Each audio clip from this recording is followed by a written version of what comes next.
రాత్రి టైం కరెక్ట్గా 2:17 అయింది. హాస్పిటల్ మొత్తం చీకట్లో మునిగిపోయింది. సడన్గా ఒక సెక్యూరిటీ కెమెరాలో ఎవరో పడుకున్న శవం నెమ్మదిగా కళ్ళు తెరిచింది. అదెవరో తెలుసా? చచ్చిపోయిన రోగి. మరి చచ్చిపోయిన రోగి కళ్ళు ఎలా తెరుస్తాడో? ఇక్కడ ఇంకో ట్విస్ట్ ఏంటో తెలుసా? ఆ చనిపోయిన రోగి 3 సంవత్సరాల క్రితమే చనిపోయిన వారి లిస్టులో ఉన్నాడు. అదే రాత్రి బేస్మెంట్ దగ్గర నుంచి వింత వింత శబ్దాలన్నీ వినిపించాయి. అసలు ఈ శవం ఏంటి? అది కళ్ళు తెరవడం ఏంటి? 3 సంవత్సరాల క్రితమే పేరు రిజిస్టర్ అవ్వడం ఏంటి? ఇవన్నీ వింతగా ఉన్నాయి కదా. ఇవన్నీ మీకు ఇప్పుడు అర్థమవ్వవు. కథ ముందుకెళ్ళే కొలది మీకు అర్థమవుతాయి. ఈ కథ నాకు తెలిసినంతవరకు మిమ్మల్ని ఎక్కడ బోర్ కొట్టించదు. కాబట్టి మ్యాక్సిమం వీడియోని ఎక్కడ స్కిప్ చేయకుండా చూడడానికి ట్రై చేయండి. విజయవాడ దగ్గర ఉన్న ఒక పాత హాస్పిటల్, దాని పేరు సత్యసాయి మెడికల్ సెంటర్. ఒకప్పుడు ఇది మంచి హాస్పిటల్. కానీ అక్కడ జరిగిన ఒక సంఘటన వల్ల దాని బేస్మెంట్ని పూర్తిగా మూసేశారు. అక్కడికి ఎవ్వరూ వెళ్ళరు. ఎందుకంటే అక్కడికి వెళ్ళిన వాళ్ళు తిరిగి రాలేదు కాబట్టి. రవి 26 సంవత్సరాలు ఉంటాయి. కొత్తగా హాస్పిటల్లో క్లీనర్ జాబ్ చేయడానికి వచ్చాడు.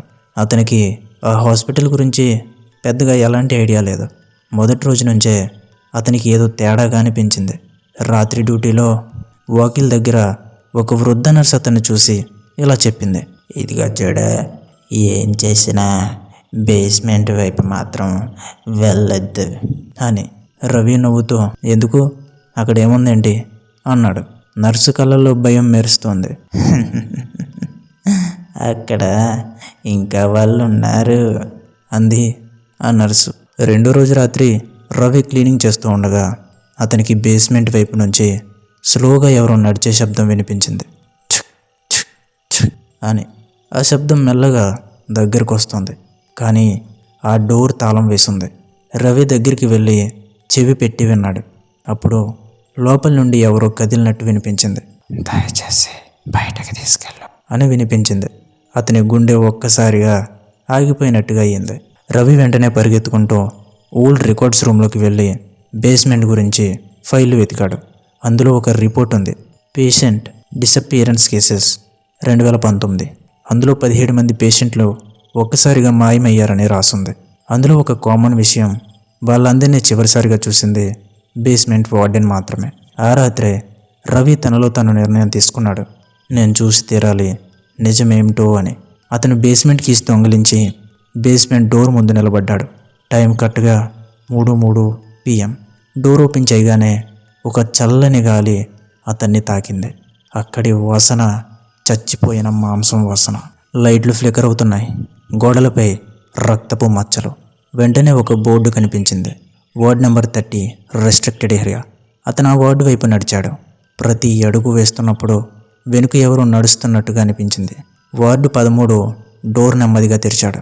లోపల 20 మంది శరీరాలు బెడ్స్ మీద పడి ఉన్నాయి. అవి కదలడం లేదు, కానీ అవి కొత్తగా చనిపోయినట్టు కనిపిస్తున్నాయి. రవి దగ్గరికి వెళ్ళి చూశాడు. ఒక్కసారిగా అందరూ ఒకేసారి కళ్ళు తెరిచారు. వాళ్ళ కళ్ళల్లో జీవం ఉంది, కానీ శరీరం మాత్రం కదలడం లేదు. ఒక రోగి నెమ్మదిగా నోరు తెరిచి, మేము ఇంకా బ్రతికే ఉన్నాం అన్నాడు. మరొకడేమో, మమ్మల్ని వెళ్ళనివ్వరా అన్నాడు. అప్పుడు వెనుక నుంచి ఒక డాక్టర్ వాయిస్, రవి, నువ్వు ఇక్కడికి రావడం తప్పు అని. రవి వెనక్కి తిరిగాడు. ఒక పాత డాక్టర్ రక్తంతో నిండిన కోటుతో నవ్వుతూ చెప్పాడు, మేము మరణాన్ని ఆపడానికి ప్రయత్నించాం, కానీ వాళ్ళు జీవం ఉన్న శవాలుగా మారిపోయారని. వాళ్ళు చచ్చిపోలేదు, కానీ బతకలేరు కూడా. వాళ్ళ ఆత్మలు ఈ శరీరాల్లోనే ఇరుక్కుపోయాయి అని ఆ డాక్టర్ చెప్పాడు. రవి వెంటనే బయటికి పరిగెత్తాడు, కానీ డోర్ మూసుకుపోయింది. అప్పుడు ఆ శవాలు బెడ్స్ మీద నుంచి లేచాయి. నెమ్మదిగా అతని వైపు నడుస్తున్నాయి. వాళ్ళందరూ కలిసి ఇలా చెప్పారు, నువ్వు కూడా మాలాంటి వాడివే అవుతావు అని. మరుసటి రోజు హాస్పిటల్ స్టాఫ్ బేస్మెంట్ దగ్గర ఒక కొత్త బెడ్ కనిపించింది. దానిపై రవి పడుకుని ఉన్నాడు, కళ్ళు తెరిచి కదల్లేని పరిస్థితులు. అతని పెదవులు కదిలాయి. దయచేసి నన్ను బయటికి తీసుకెళ్ళండి అన్నాడు. అంటే నీకు ఇప్పటికే అర్థమైపోవాలి, రవి పరిస్థితి కూడా ఆ జీవం ఉన్న శవాలి మాదిరి అయిపోయాడని.